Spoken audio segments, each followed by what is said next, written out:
İbn Dither adlı bir sahilerden birisi var. Gör ne güzel dua edir. Yani bunu neye göre veririm? Dua ederken biz de böyle dua edeyik.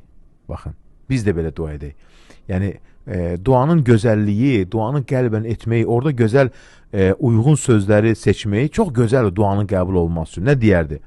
Diyerdi ki Allah beni böyütdüyün küçük biriyəm, sənə həmd olsun. Ne güzel söz. Mən güc verdiyin zəif biriyəm, sənə həmd olsun. Mən o fağıram ki, sən məni zəngin etdin, sənə həmd olsun. Mən o yoxsulam ki, sən mənə var dövlət verdin, sənə həmd olsun. Bax, belə gözəl sözlər.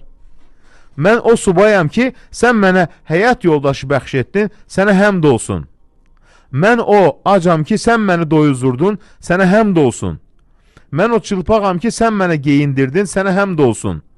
Mən o səfər edənəm ki, sən mənə salamatlıq verdin, sağ-salamat qayıtdım, sənə həmd olsun.